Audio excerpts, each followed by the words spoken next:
La pregunta es, ¿cuáles eran los estadios o cuáles eran las situaciones que veíamos que se repiten en casi todos los libros o en casi todos los capítulos dentro del libro de los jueces, de Sofetim? Los estadios. Yo puedo contestar. ¿Quién es? Maru. Claro, sí, yo Maru, quería también. adelante. Sí. Bueno, Maru Bueno, se nos ha erigido en voluntaria. bueno, lo primero que ocurría era que el pueblo caía en idolatría, Ajá. a pesar del mandato, digamos, divino.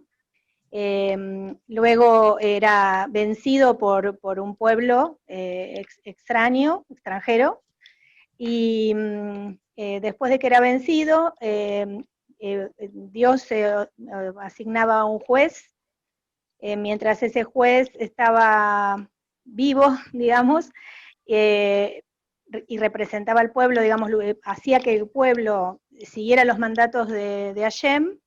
Estaba todo bien, había paz, pero después que el juez moría, el pueblo volvía a pecar. Perfecto. Era así como un circuito. Yo lo que Bárbaro. tenía apuntado, o sea, que lo apunté especialmente, es que existían diferencias en el pueblo, guerras civiles, enfrentamientos violentos, También, componentes del efectivamente. pueblo, que surge Ajá. un nuevo tipo de liderazgo, que son los jueces, que no era para jugar en sí, sino como un liderazgo bélico. Algo así tengo anotado. Ajá. Ujú. Sí, y una Perfecto. etapa que puede estar o no, de acuerdo al juez o al momento, es el momento de súplica. A veces el pueblo pide Claro. mediante la súplica y Dios responde, y otras veces Dios se apiada y por más que no haya súplica, manda igual al juez o la jueza, subrayo, o la jueza. Sí.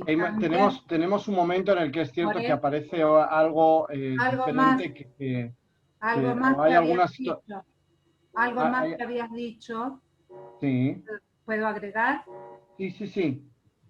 Justamente habías marcado 3 momentos, el de mayor solidez con Ehud, porque dura 80 años y entonces es Ujú. sólido ese periodo. Luego los demás duraron 40 años de Shoftim y el último, Shimshon, 20 años, lo cual hablaría de un proceso de paulatino deterioro que estaría Efectivamente. comenzando con Dvorah. Así dicen muchos que comienza en el periodo de Débora, ciertamente. Porque algunos de estos estadios, algunos de estos pasos que vemos, dejan de manifestarse. Y el extremo es en el caso de Simson, ¿ok? En el último juez, en el que ya no hay un arrepentimiento, no hay un intento de observar esto. Bueno, vamos allá. Os traigo un pequeño texto que creo que nos tiene que hacer reflexionar sobre algo. Fijaos, el otro día Nico, que no sé si ha conseguido entrar al final a la clase o no, mencionaba eh, que en la traducción de Shirat Débora, pero también del relato de Débora, él podía identificar de alguna forma una intervención divina. Ahora me detuve a leer la traducción y, y, eh, y bueno, hay una cierta problemática en la traducción, ¿ok?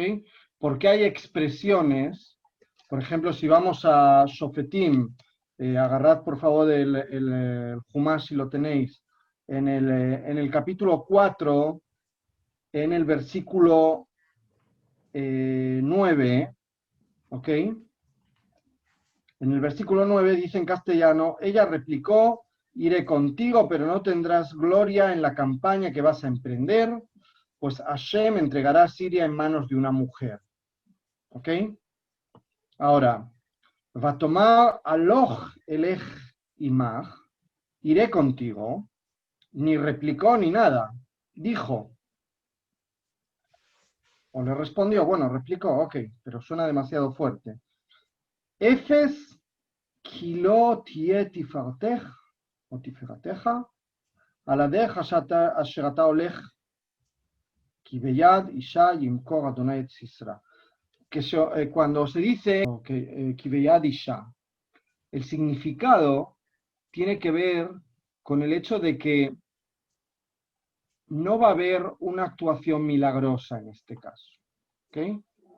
Sino que sí que va a haber una ayuda desde un apoyo, un estoy contigo, pero no va a haber una intervención directa, ¿ok? Entonces quería que quedase más o menos claro este asunto para que lo recordemos. Bueno, esto por una parte. Ahora, ¿por qué es por tanto tan importante que aprendamos hebreo y que tratemos de hacer un esfuerzo muy grande en aprender hebreo muy bien? Y en transmitir además el amor al hebreo entre el alumnado, entre aquellas personas que vienen a estudiar Tanaj con nosotros. Porque, fijaos lo que dice el rabino Arthur Green, es mencionado por un estudioso, Holtz, que habla sobre todo lo que es la enseñanza de los textos bíblicos, y dice, el judaísmo es una tradición considerablemente verbal, muy verbal, ¿ok? El texto es el centro, sin duda, del estudio dentro del judaísmo. El texto tiene un papel central también en el rito. Y el lenguaje de estos textos es el hebreo. Nadie te va a decir que tienes que aprender pali o tibetano o japonés para ser un buen budista. Pero para tener una vida espiritual judía seria, o sea, ser retzinit y comprometida, Responsable. tienes de verdad que saber hebreo. Nuestra tradición en la tefilá, ¿ok? Es muy verbal. Es muy verbal. Todos participan, todos leen, todos tienen un sidur. No hay uno que emite la fórmula y los demás simplemente están observando, ¿ok? Y además tiene muchas implicaciones con respecto al lenguaje. De tal forma que muchas de estas figuras literarias no funcionan en la traducción. ¿Cuál es el problema de esta traducción que os he mencionado ahora? Que una expresión que en hebreo está claro que no es que van a venir a ayudarte, traducida al castellano, parece ser que sí que va a haber una intervención directa. ¿Ok?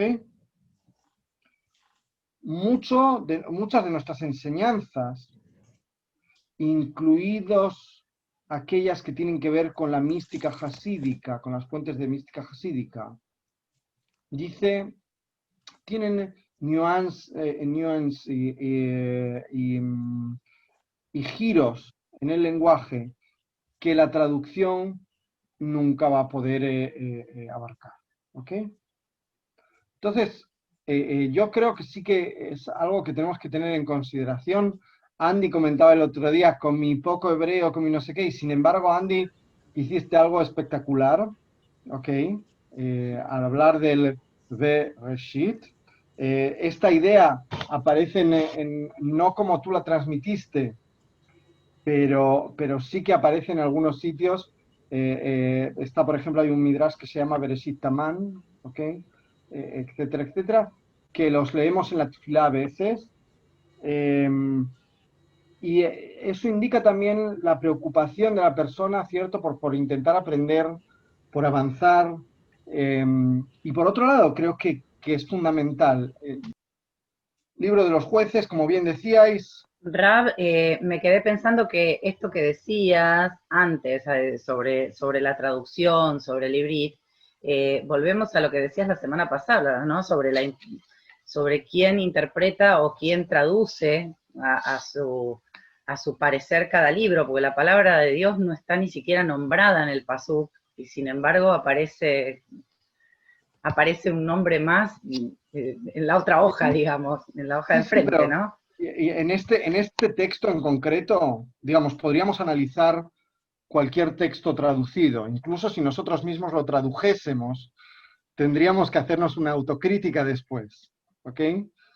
El Tanaj de Edri en general tiene una, o el Tanaj, el Humash, ¿ok? Con las Haftarot, tiene una traducción excelente.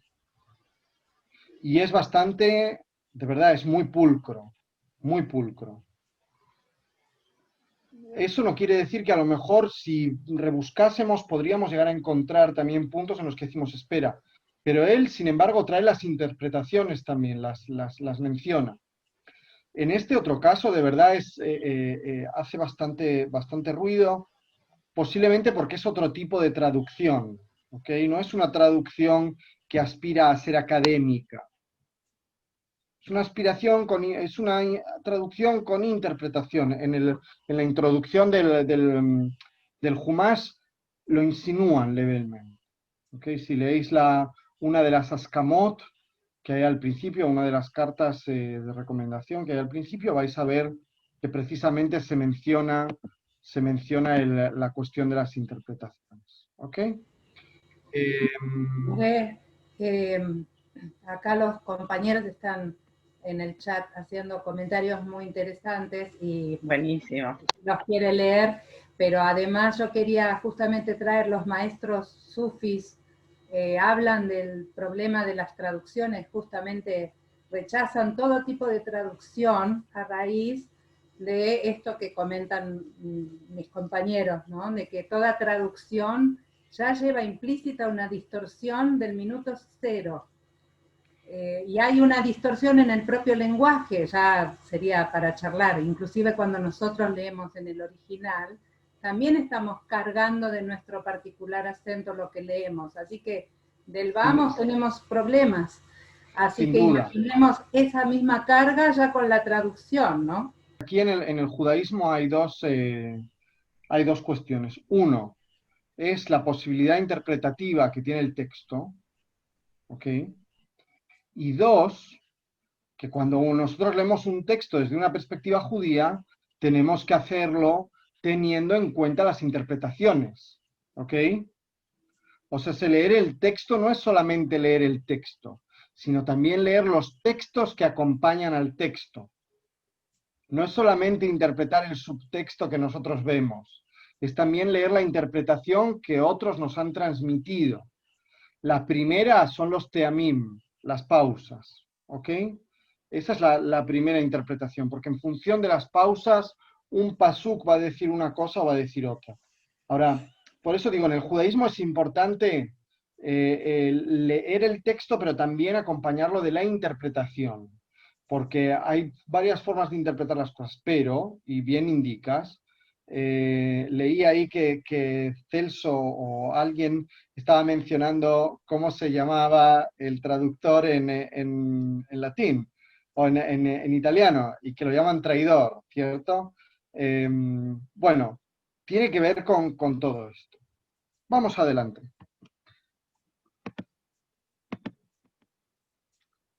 Y llegamos a Dvorah. Dvorah dijimos que es una figura que rompe con la regla, con esa regla de la que hablábamos antes también, de cómo se desarrolla el proceso de subida y descenso de cada uno de los jueces. ¿Okay? También Dvorah es una excepción en esto. Dvorah aparece, como sabéis, en Shofetim 4 y 5, en los capítulos 4 y 5. En el capítulo 4 se nos relata de una forma más prosaica, y en el capítulo 5 tenemos el canto de Dvorah. Habíamos comentado el otro día que es una de las 7 profetisas que aparecen en el Tanaj, y comenzamos con quién es Dvorah. ¿Okay? Y hablamos sobre el Eshet Lapidot, si era la esposa de Lapidot o si era alguna otra cosa más, si era la primera dama o tenía otras funciones. ¿Okay? Bueno, ahora, hablamos sobre el hecho de que estamos refiriéndonos a la época de Ruth y que se ve una cierta problemática. Nos dicen, hoy, esa generación en la que sus jueces tienen que juzgar. Hablamos sobre el Eshet Lapidot, vimos ese vídeo de Yehudim Baim, en el que se hace hincapié desde una perspectiva contemporánea, ¿ok?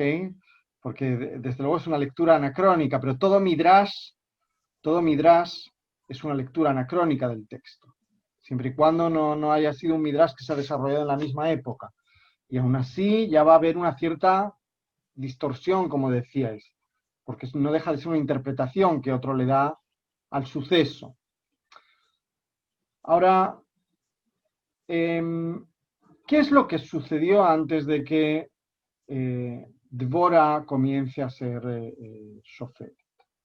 Dice, Vayosifu benei Israel asot hara benei Adonai vehud met. Así comienza el Perek 4, el capítulo 4 de Shofetim.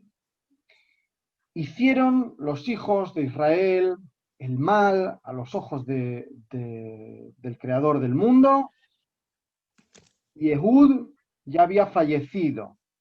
Por lo tanto, hacen el mal en una época en la que el juez no se encuentra. Vayimkerem Adonai beyad Yavin Melech Kinan asher malach bechatzur besar tzvah Sisra.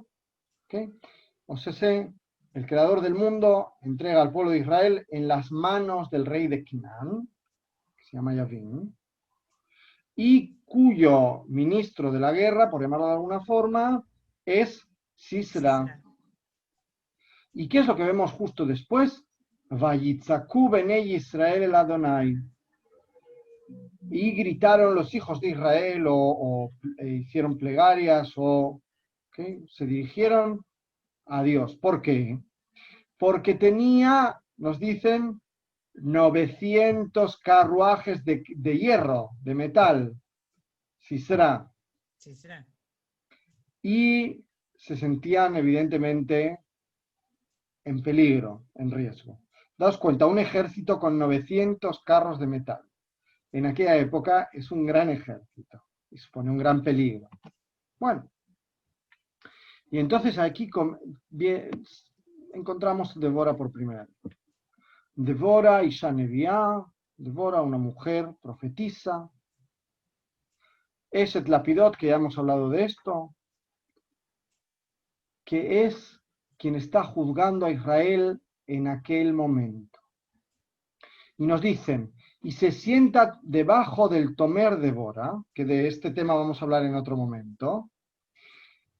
Nos dicen exactamente en qué lugar dentro del monte de Efraín, y vienen hasta ella los hijos de Israel para recibir el juicio, para ser juzgados, para que ella tome decisiones. O sea, la pregunta que se nos plantea aquí en primer lugar es, no se nos dice que Dios establece que Dvorah es la jueza en ese momento.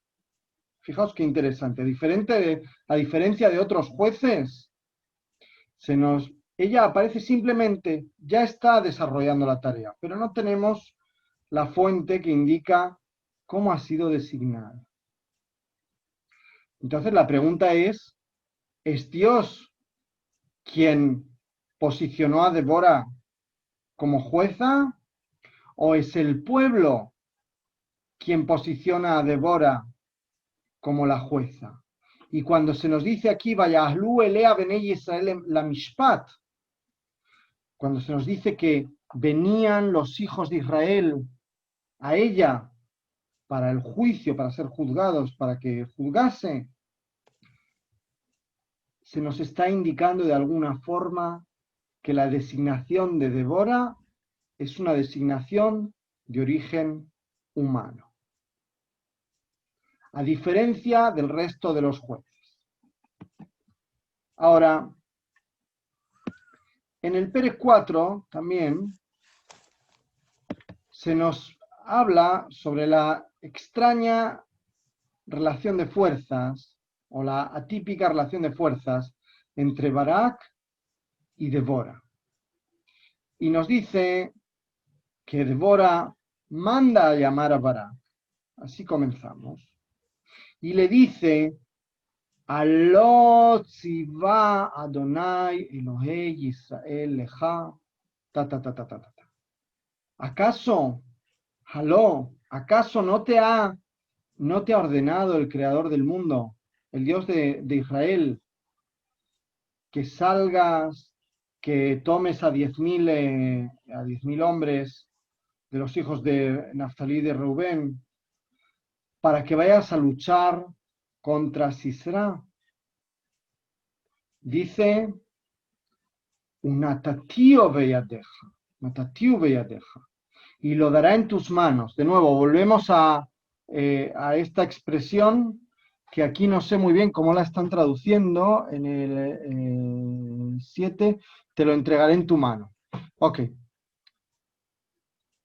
Que viene a decir de nuevo, no es que le va a regalar, no es que no tiene que hacer nada para que esto suceda. Tienen que salir y tienen que luchar. Vais a vencer, pero tienes que luchar. ¿Y qué le contesta Barak? Barak le dice, Im telji imi ve'alachti, ve'im lo telji imi lo elej. Si vienes conmigo, saldré, y si no vienes conmigo, no voy a ir. ¿Para qué tipo de respuesta es esta? La orden del creador del mundo es a Barak. Y Barak, en vez de asumir la orden que le es dada, de alguna forma busca una fórmula para rechazarla. Si vienes tú conmigo, Débora, yo voy a salir. Y si no, no voy a ir.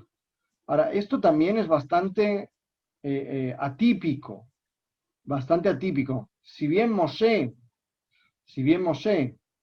dice, ¿cómo voy a hablar Kiani Arel Sfataim si tengo un problema en habla? Pero en este caso, no está él directamente en una conexión con el creador del mundo, sino que le dice a Débora, ¿sabes qué? Vamos a desplazar el centro de la responsabilidad de mí hacia ti. Si tú no vienes conmigo, no voy a ir. Y si vienes conmigo, iré. Y entonces, ¿qué le responde Débora? Vatomer aloch elejimach, efes kilot yeh tiferatcha, על הדרך אשר אתה הולך כי ביד אישה ימכור אדוני את סיסרא, ותקום דבורה ותלך עם ברק קדשה. Le dice, iré contigo, pero que tengas claro que el mérito o la grandeza que ibas a adquirir por tus actos no la vas a tener, porque va a ser una mujer, y aquí está la profecía, va a ser una mujer quien venza a Sisra. Yael. Va a ser Yael, evidentemente. Perdón, pensé que era una pregunta. No, era, digamos. Y entonces dice, y Débora se fue con Barak. Fijaos, antes os planteaba, ¿quién establece que Débora sea la jueza? ¿Quién establece que Débora sea la jueza del pueblo? Parece ser de verdad que es el propio pueblo quien lo establece, y no el creador del mundo. El creador del mundo le da la profecía, pero por una serie de circunstancias parece ser que Débora, además de ser profetisa, se ve abocada a ser también jueza, teniendo en cuenta que parece ser que hay un vacío en el liderazgo de Barak, o, y aquí tal vez yo vería, es donde difiero, posiblemente puedo diferir de la visión de muchas otras personas que ven que en Débora comienza la caída porque hay un vacío en el liderazgo, o lo que establecen Débora y Barak aquí es un nuevo tipo de liderazgo cooperativo. Y esto evidentemente es una perspectiva anacrónica y una lectura totalmente anacrónica del relato. ¿Ok? Quiero que lo tengamos claro. De nuevo, yo hablo desde la perspectiva mítica, desde una perspectiva que me permite utilizar la herramienta del anacronismo libremente y sin ningún tipo de pudor o vergüenza. Entonces, Posiblemente Débora y Barak están estableciendo un nuevo tipo de liderazgo que no continúa siendo adoptado por el pueblo de Israel, y ahí está la decadencia, en el hecho de no comprender que el liderazgo tal vez no se puede centrar en una sola persona, que el liderazgo tiene que ser compartido, que el que se supone que tiene que ser el líder también tiene que estar acompañado, porque cuando Barak dice Intelji mi bealachti, veimlo telji y mi lo elej, parece un niño pequeño llorando. Y no es un niño pequeño, es un adulto, como cualquier adulto, que tiene inseguridades. Y yo creo que este aspecto hay que tenerlo en cuenta cuando hablamos del liderazgo también, tanto de los morim, morot, en las comunidades, en sus escuelas, en sus aulas, como de cualquier otro tipo de liderazgo. Y entonces, fijaos, Vatal y Mod Boga, y se fue con él de Boga. Vayagidu le Sisra, Kiala Barak ben Abinoam, Hartabor. Y entonces le has dicho a Sisra que Barak está bien. Ahora, Barak, de nuevo, no actúa. ¿Okay? Barak, de nuevo, nos demuestra una cierta una falta de acción. Vayizak, Sisra, Etkol Rishto. Comienza a prepararse Sisra para salir a la batalla. Y le dice Débora a Barak, Kum,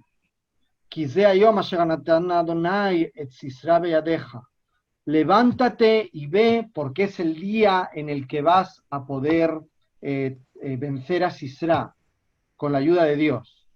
¿Okay?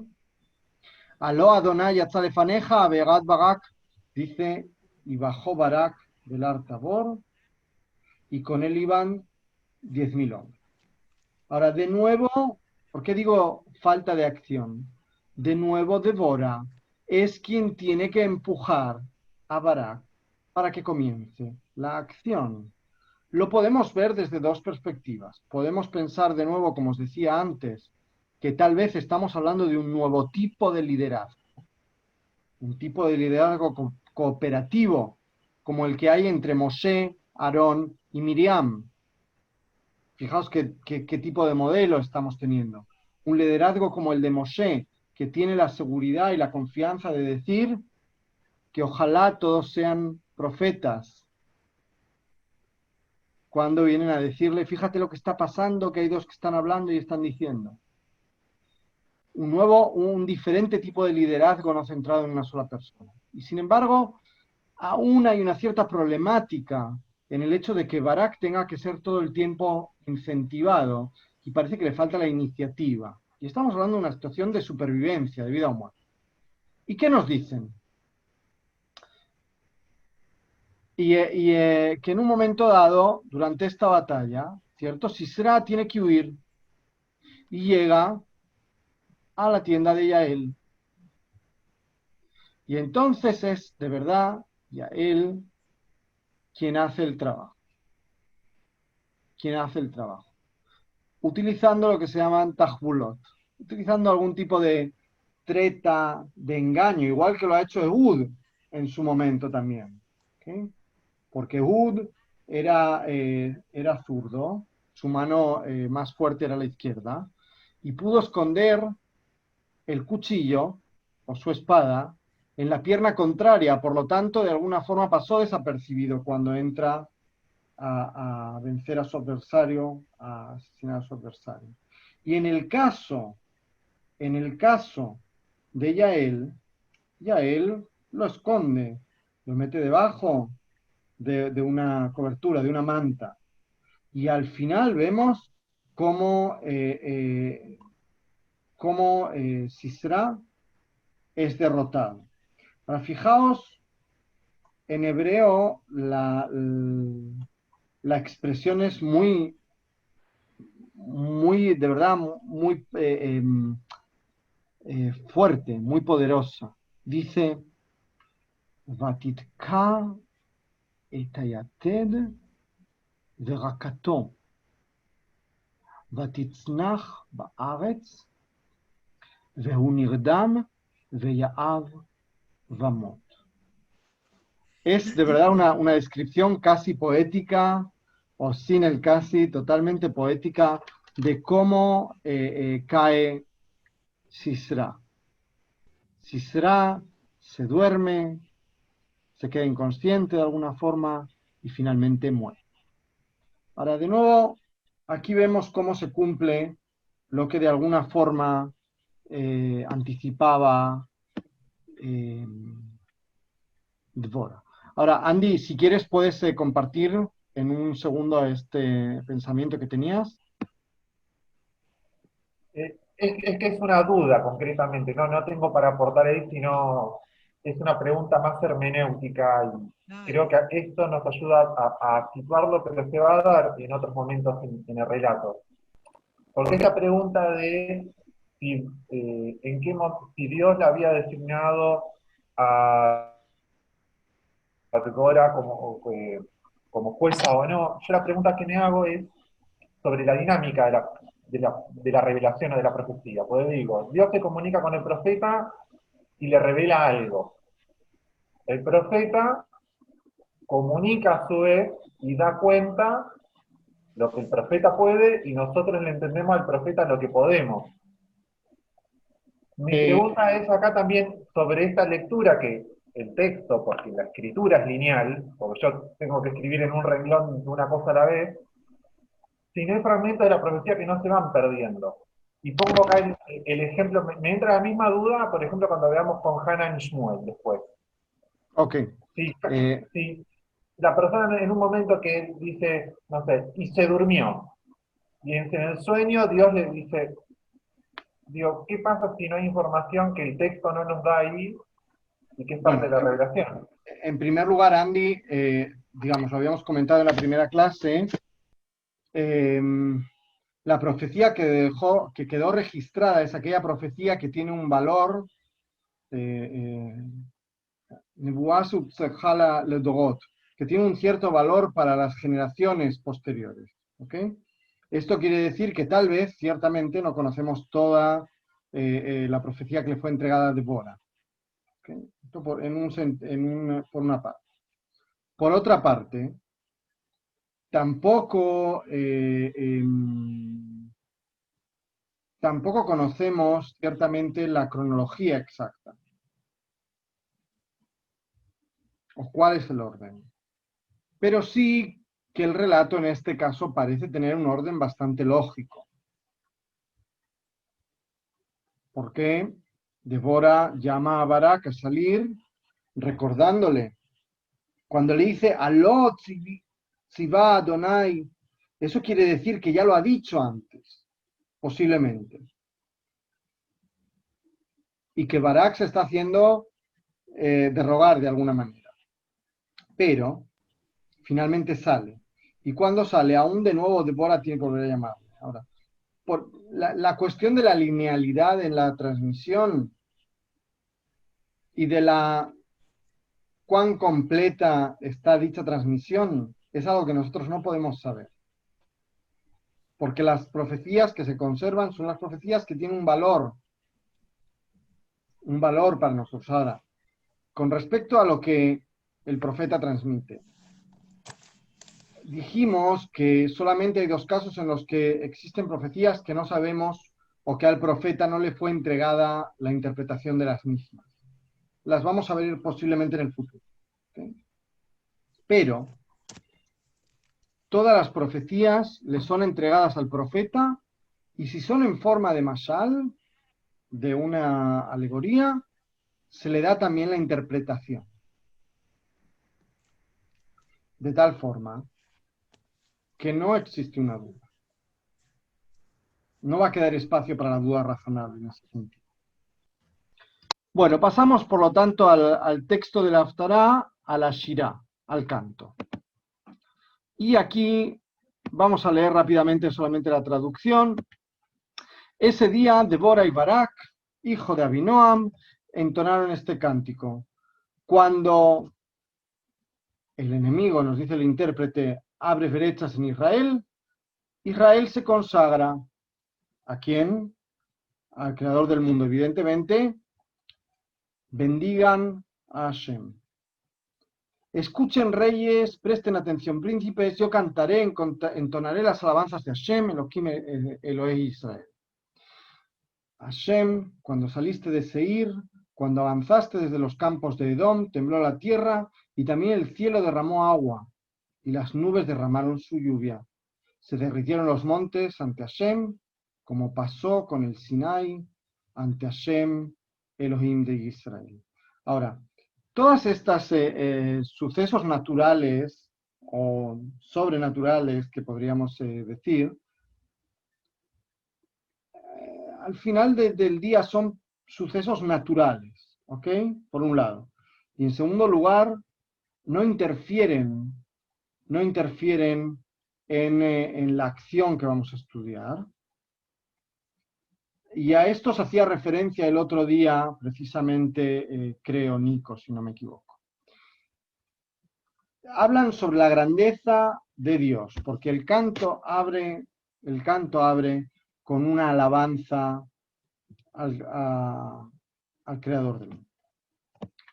Ahora, continuamos avanzando en nuestro texto. En los tiempos de Shamgal, hijo de Anat, en los tiempos de Yael, las caravanas abandonaron el camino principal e iban por caminos de circunvalación. El pueblo de Israel, de alguna forma, tenía miedo. Dejó de habitar las ciudades no amuralladas de Israel, hasta que surgí yo, Débora, como madre de Israel. Y fijaos qué interesante. No hasta que fui puesta por Dios, o hasta que Dios estableció que Débora fuese la jueza, sino hasta que surgí yo, Débora, como madre de Israel. Cuando se inclinaban ante nuevos ídolos, había guerra en las ciudades, ni escudo ni lanza se veía entonces entre los 40.000 de Israel. Aquí vemos también la pasividad del pueblo de Israel. Parece ser que ya no quieren o ya no tienen energía en continuar luchando de alguna forma. Mi corazón está con los líderes de Israel, con los que se consagraron a la gente. Bendigan a Hashem.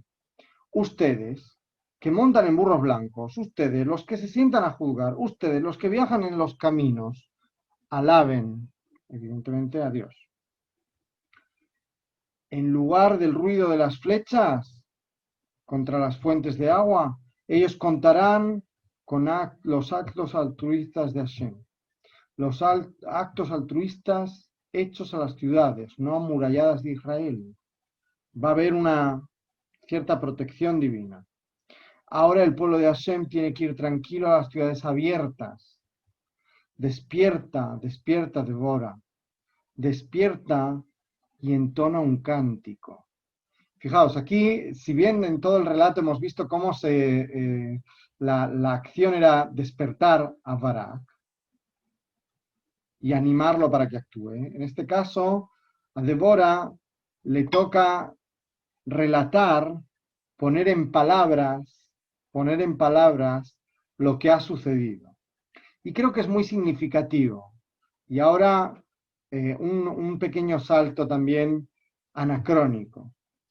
Siempre hablamos sobre cómo han sido silenciadas las voces de las mujeres.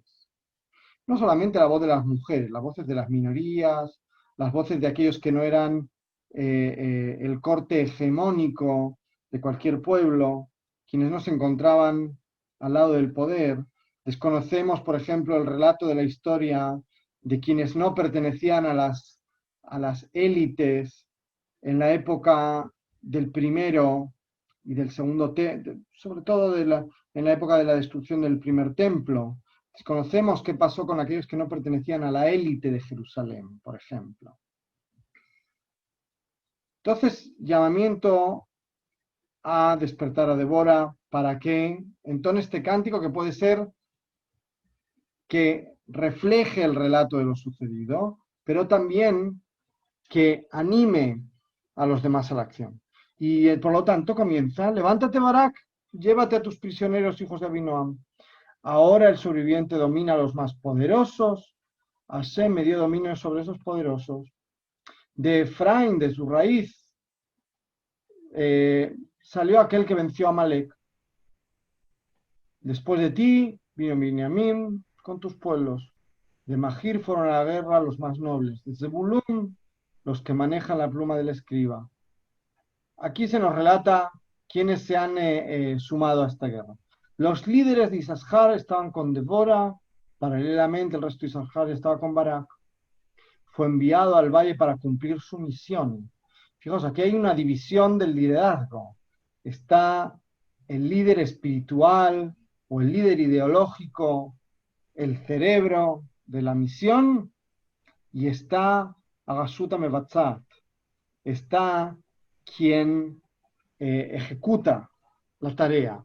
¿Okay? Como existe división de poderes, aquí también hay una división entre las tareas. Fue enviado al valle para cumplir su misión, pero en la indecisión de Reubén para ir al frente hubo gran falsedad. ¿Por qué te sentaste, Reubén, sobre los cercos de los corrales para escuchar los balidos de los rebaños? Fijaos qué imagen tan poderosa, tan intensa. El rebaño está, o las ovejas balan, debido a que de alguna forma se sienten en peligro. Se le dice a Rubén, ¿por qué te sientas a mirar mientras eres consciente del peligro, porque lo estás escuchando, que están sufriendo, o del peligro en el que se encuentran? La incomprensible pasividad de Rubén requiere gran investigación. Gilad se había establecido en la otra margen del Jardén. ¿Y por qué Dan juntó sus pertenencias en barcos tratando de huir? Reubén y Dan, fijaos, qué comportamiento, ¿no? ¿Y por qué Dan junto a su... pero Asher vivía en la costa del mar y debió quedarse para defender sus fronteras abiertas. Es un llamamiento a la unidad del pueblo en torno a la actividad. Zebulún es gente que puso su vida en peligro de muerte. Y lo mismo hizo Naftalí en los altos del campo de batalla. Vinieron reyes y pelearon. Entonces los reyes de Canaán pelearon desde Tanaj hasta las aguas de Megiddo, sin aceptar recompensa monetaria. Desde el cielo los mismos astros pelearon. Ahora, aquí de nuevo, alguien podría pensar que lo que sucede es que el creador del mundo desarrolla una actividad por encima de los parámetros de lo natural, pero es una figura literaria, ¿okay? Desde sus órbitas los astros pelearon contra... Y aquí alguien, el intérprete dice, incluso las fuerzas de la naturaleza tomaron parte en la batalla a favor de Israel. Por el texto en hebreo, leyendo el texto en hebreo, parece más una figura literaria, más que un... evidentemente, si hay luna llena, y tú vas a atacar, son las condiciones, y si no la hay, por lo tanto, los astros ciertamente se incorporan a la batalla de alguna forma, también el sol, también la lluvia, pero hay que tener en cuenta que forma parte de un proceso habitual. ¿Okay? El arroyo de Kishón barrió al enemigo. Ese viejo arroyo, el arroyo de Kishón. Pisotea mi alma el poder del enemigo, las pezuñas de los caballos fueron golpeadas con el galope de sus poderosos jinetes. Fijaos, se nos relata cómo el cansancio hace mella también en los animales de la tropa de Sisra. Maldigan a Meroz, dijo el enviado de Dios. Malditos, malditos sean sus habitantes, porque no acudieron a la ayuda del pueblo de Dios, en ayuda del pueblo de Dios contra los poderosos. De nuevo la guerra entre el débil y el fuerte. Bendita sea entre las mujeres Yael, esposa de Heber, el kenita. Bendita sea entre las mujeres de las tiendas. De aquí sale una expresión, Miol Nashim Tevogach, que ponemos después del nombre de la madre de la novia, o que utilizamos también detrás del nombre de la novia en la jupá. Él pidió agua y ella le dio leche. En un plato majestuoso le sirvió crema. Fijaos, en Shavuot se habla también de toda esta cuestión que tiene que ver con el lácteo, y se menciona a Yael. Lo que está haciendo Yael es preparar a Sisra.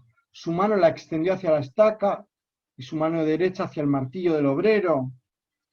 O sea, Yael sale de lo que sería su tarea habitual, o la tarea que se espera de ella, emplea los elementos de otra profesión, de otro grupo. Ella golpeó a Sisra, y le rompió la cabeza, le atravesó la sien. A los pies de ella, Sisra se retorció, cayó y yació tendido. Bueno, como os decía antes, esto se podría traducir de otra forma también. A los pies de ella se retorció y cayó. Donde retorció, allí mismo murió. Ella, la madre de Sisra. También aquí otra mujer que aparece que no tiene nombre, la madre de Sisra. Miró afligida desde la ventana. ¿Por qué su carro se demora en venir? La preocupación de la madre de Sisra. ¿Por qué son tan lentos los pasos de sus carros? ¿Qué es lo que ha sucedido? Las más sabias de sus damas le daban respuestas y también ella se respondía. Quizás se demore porque estén hallando y dividiéndose el botín. Tal vez han vencido y por eso tardan. Una o dos de las mujeres prisioneras para cada hombre. Un botín de ropa colorida para Sisra, bordados de colores, vestimentas de doble bordado para el cuello de los saqueadores. Fijaos, la madre de Sisra tiene la esperanza de que ciertamente han vencido. Hashem, que todos tus enemigos sean eliminados. Los que le aman, que sean como el sol poderoso cuando brilla en todo su esplendor. Y la tierra estuvo en paz durante 40 años. Aquí el final de la tierra estuvo en paz durante 40 años, o sea, durante el tiempo que va a ser jueza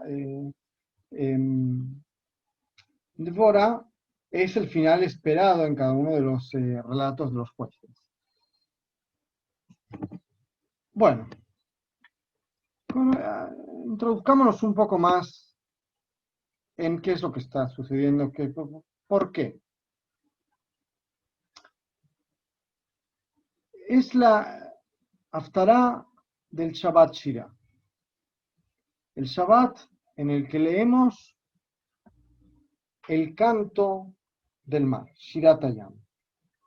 Shirat Hayam, que es el reflejo de cómo Israel vence a los egipcios, pero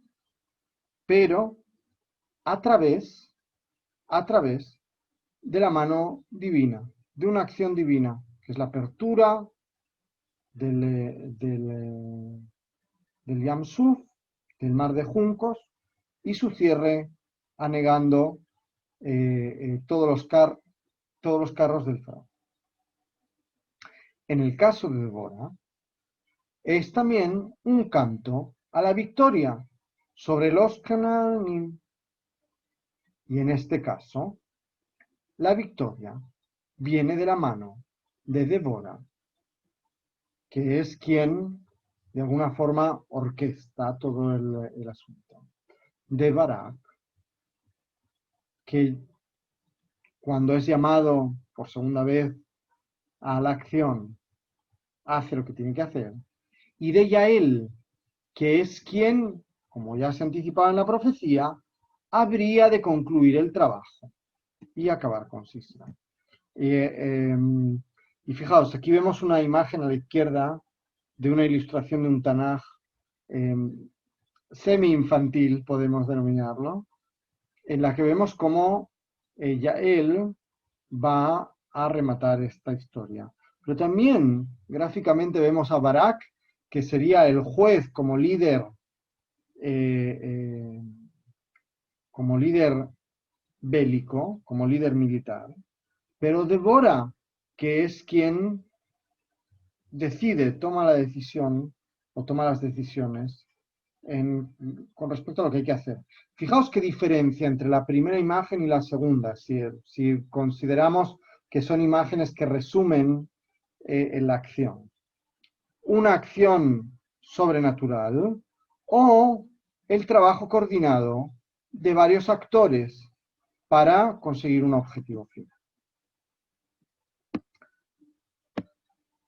La Shirá la podemos dividir en varias partes. Yo quiero que por un segundo nos centremos en el comienzo. Cuando se nos dice Vatasha, Devora, Barak. O sea, sí. Y cantó, Devora y Barak. Devora y Barak. Fijaos. De nuevo aparece la idea de un liderazgo de más de una persona. Pero a diferencia del Shirat Hayam, Az Yashir Moshe Ubenei Israel, Vatikach Miriam Etatov Beyadea Bejulei, en el que en Shirat Hayam son Moshe, es Moshe el primero en incorporarse al canto, o al menos se nos menciona, y después se nos menciona también que fue Miriam que tomó la pandereta y las mujeres de Israel salieron bailando. Aquí, Débora parece ser quien lleva la voz cantante. Y Barak se une.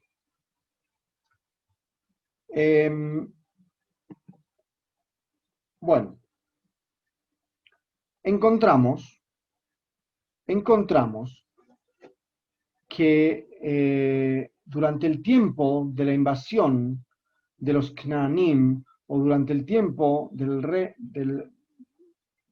en el que los Knaanim eran la hegemonía, el pueblo de Israel se encontraba, fijaos, en una situación terrible, en una situación difícil.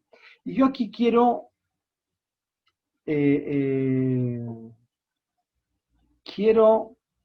resaltar un verbo, una palabra, una raíz. La perazón de Israel. Hadlu perazón de Israel. Hadelu achekamti devora shekamti de Israel. Dos cosas se nos dicen aquí. Uno, la situación del pueblo de Israel. La situación del pueblo de Israel es una situación de división. ¿Cómo describe, yéndonos a otro relato, Amán al pueblo de Israel en Megilat Esther? Dice, Pezurim umefuzarim.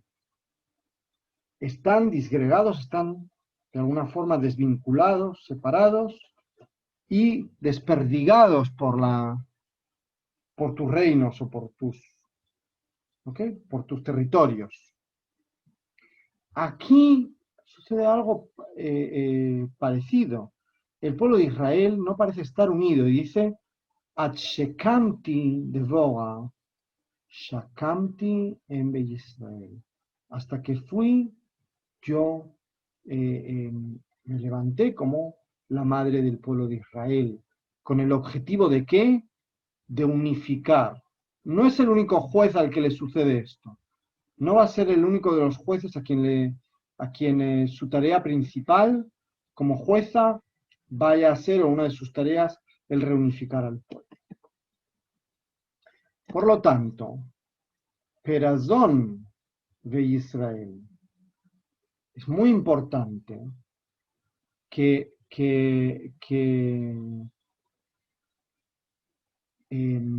tengamos esto en cuenta. Estamos hablando de las ciudades que no tenían una protección externa, un amurallamiento. Y la palabra perazón comparte comparte su raíz con pizur, ¿ok? Pizur, que están desperdigados. Bueno, despierta, despierta, devora, y después, despierta, despierta, divrei sir, canta, kumbagak. Hay una llamada a despertarse, pero no solamente eso, sino que además lo que encontramos es que Amalek es mencionado en este caso, y es muy interesante el hecho de que Amalek aparezca, porque lo que nos exige es la aniquilación total de ese, pudiéramos denominar, malvado. Pero además encontramos que se trata de una guerra de las tribus de Israel, tal y como se nos refleja, ¿okay? Se nos mencionan varias de las tribus, entre los hijos de Israel, o las tribus de Israel, perdón, y el propio Canaán, las propias tribus canaanitas. Ahora, el destino de la persona se encuentra en sus manos, por lo que vemos en este texto, porque se nos dice, despierta, despierta, devora, despierta, despierta, o sal a cantar.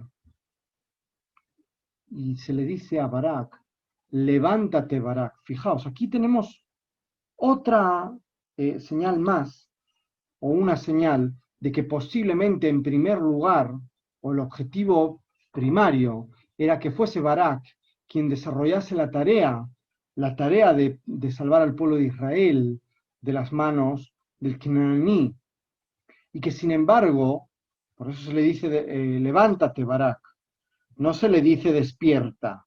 Barak ya sabía que era lo que tenía que hacer. Halot ziva Adonai, se le dice levántate y actúa, pero sin embargo a Débora se le dice Débora, despierta. Fijaos qué interesante aquí la relación también de los verbos. En el caso de lo que os mencionaba, Amalek juega un papel principal.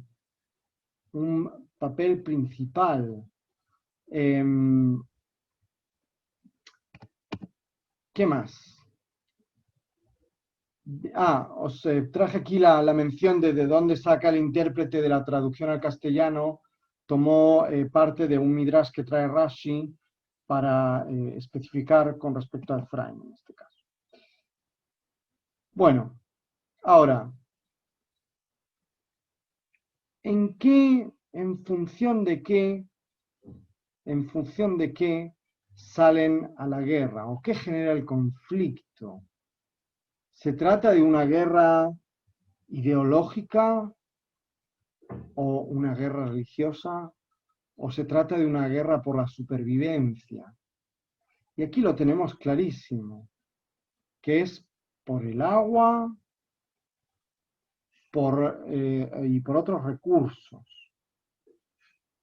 No, al contrario. Al Meimigdodel se sale solamente a luchar por el agua. El agua, que es además un elemento imprescindible para poder sobrevivir. Y es el elemento por el que salen a luchar. ¿Ok? Por el agua de Megiddo. Pero no por la plata, no por los metales, sino por el agua. Ahora, quien no ayuda al otro, va a ser maldito de alguna forma. Fijaos, dicen, Arur Yoshevea, Kilobau Leesrat Adonai, Bagiborim. Que sea maldito el que vio que había alguien que estaba en necesidad, que tenía una necesidad, un pueblo, y se sentó y observó desde el lateral. Lo mismo que se nos decía antes de Reubén, se nos dice ahora con respecto a otros pueblos. Pero también entendemos de aquí que son las manos del propio pueblo, o de las propias personas, las que generan el éxito, las que generan que haya este triunfo. Ahora, Yael y la madre de Sisera son, junto con Débora, las tres mujeres que aparecen en la Haftara, y además, de alguna forma, son los tres elementos activos o los tres personajes activos del Haftara. ¿Por qué? Débora, como hemos visto, se la llama a ser despertada, a transmitir o a retransmitir de nuevo la idea o la orden del creador del mundo. Yael es quien finalmente remata la acción comenzada por Barak. Y la madre de Sisra es descrita como una persona que dentro de su entorno, de Canaán, es quien se pregunta qué es lo que está sucediendo. Si bien evidentemente nuestra identificación con ella va a ser menor, porque ella en lo que está pensando es si habrán tomado ya el botín, o será lo que están haciendo y por eso su hijo se retrasa. Si bien nos va a costar identificarnos con ella en este sentido, sí que nos podemos identificar con ella en el sentido de que está hablando de su hijo. Ella refleja la preocupación por su hijo. De nuevo, desde una perspectiva activa, tratando de comprender qué es lo que ha sucedido. Os comentaba antes, Teborach, Minashim, Yael, Eshet Haber, Akineni, Minashim, Baoel Teborach. Esta era la bendición que os comentaba antes, que utilizamos, o la referencia que utilizamos cuando hablamos en la Jupá, cuando mencionamos el nombre de la novia o de la madre de la novia. Y de nuevo, aquí vemos cómo Yael, de una forma, utilizando su astucia, las herramientas que tiene en su mano, va a hacer caer al poderoso Sisra con sus 900 carros de metal. Aquí llega el cierre. Y en el cierre lo que encontramos es una petición, el deseo de un futuro distinto. Porque si tus enemigos van a desaparecer y a aquellos que te aman los vas a hacer que sean como el sol, tan fuertes, ¿cierto? Está mostrando de alguna forma este versículo, este pasuk, viene a expresar la ansiedad de un pueblo que sabe que posiblemente esta historia se va a repetir. Débora parece conocer, parece saber, y así se nos expresa en este pasuk final, parece saber que sin lugar a dudas esta historia se va a repetir, que el pueblo de Israel de nuevo va a tener este tipo de conflictos o este tipo de problemas que todavía no hemos terminado. Ahora, quiero deciros que Shirat Débora y el relato de Débora es estudiado desde una perspectiva bélica, por quienes hoy son teóricos de la batalla. Así lo podemos ver, por ejemplo, en Marajot, que es una revista de la Tzabá, en la que encontramos todo tipo de artículos sobre cómo se desarrolla esta propia batalla. Ahora, quería concluir esta idea o esta visión sobre el libro sobre el relato de Débora y Shirat Débora, con una reflexión sobre lo que va a venir después, o sobre lo que está sucediendo en la época de los jueces.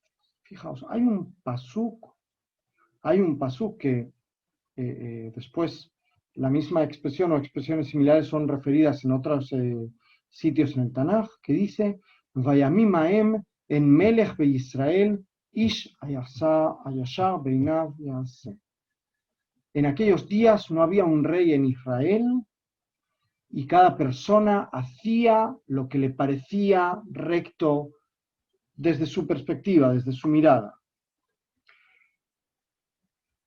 Todos creemos que tenemos la razón.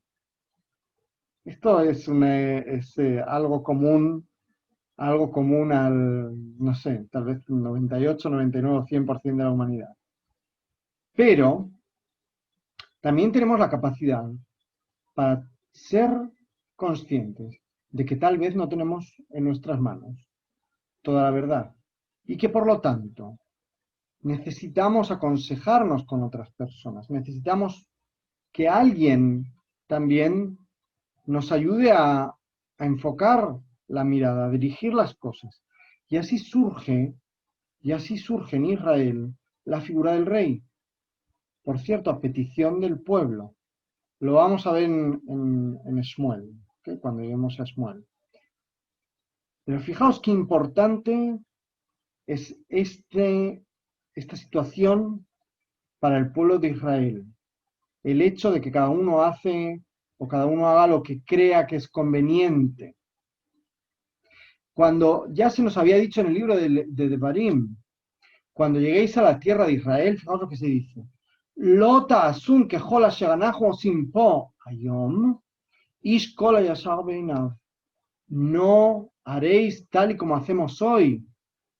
Hoy, el día en el que aquí cada uno de nosotros hace lo que cree recto a sus ojos. Así se nos advierte ya en el libro de Devarim. Cuando entréis a la tierra de Israel, cuando estéis establecidos, cuando estéis organizados, necesitáis también establecer un modelo de liderazgo que articule todas las partes que componen este pueblo. Bueno, es algo que cada uno evidentemente puede interpretar a su manera. Y como reflexión final, os traigo un pequeño texto, una reflexión del rabino Mordejai Eliyahu. El rabino Mordejai Eliyahu fue el gran rabino sefaradí en Israel. Es un gran conocedor, un gran sabio. Uno puede tener muchos puntos o pocos puntos en común con él, pero no se puede discutir su gran conocimiento. Y fijaos lo que escribe. David, el rey de Israel, alaba Shalom, dice en Teilim, habitaré en tu tienda por siempre. Habitaré en tu tienda por siempre.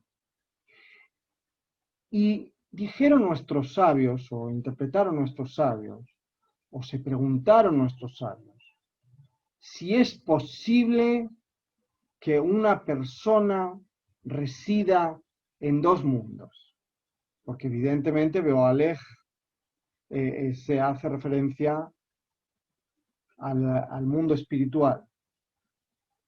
En este mundo y en el mundo por venir a un tiempo. ¿Y qué dijo David? Ribono shel olam, gobernador del mundo, que sea tu voluntad, que digan aquellas cosas que yo he enseñado en este mundo.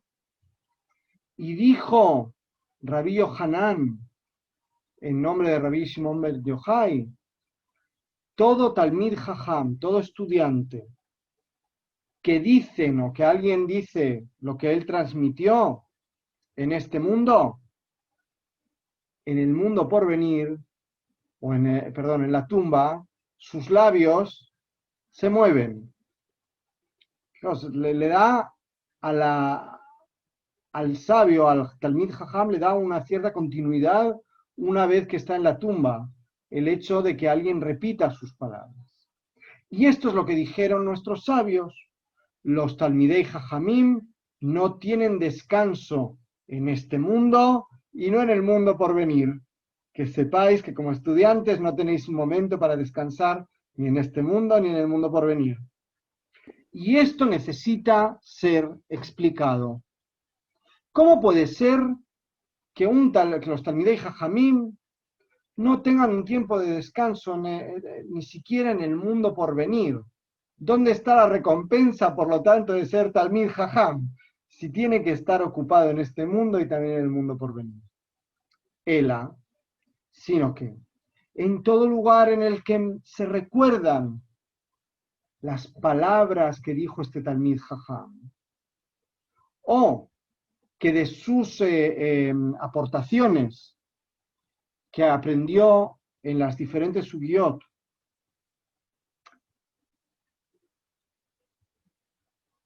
es como si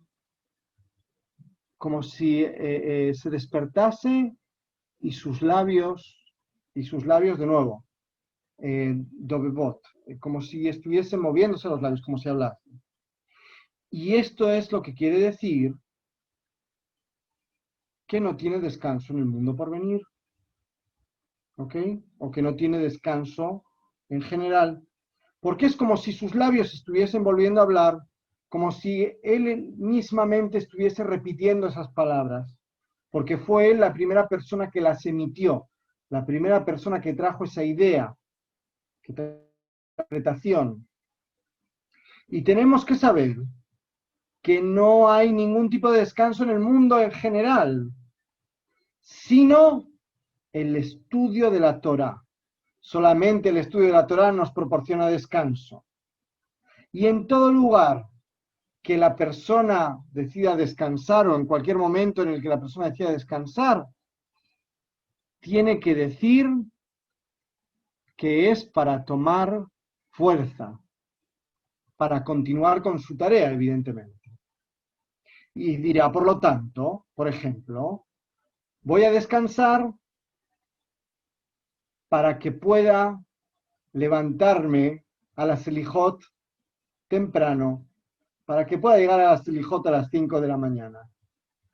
Y también para que pueda estudiar Torá, para profundizar en el conocimiento y todo tipo de expresiones similares. Ahora, fijaos, lo que hace el Rav Mordejai Eliyahu es expresar una idea muy profunda, que es la importancia del estudio por una parte, pero también la satisfacción en el estudio, que como siempre os digo, el sentimiento en el judaísmo no es un sentimiento fundamentado en hechos vacíos, sino en el estudio, en el ejercicio intelectual.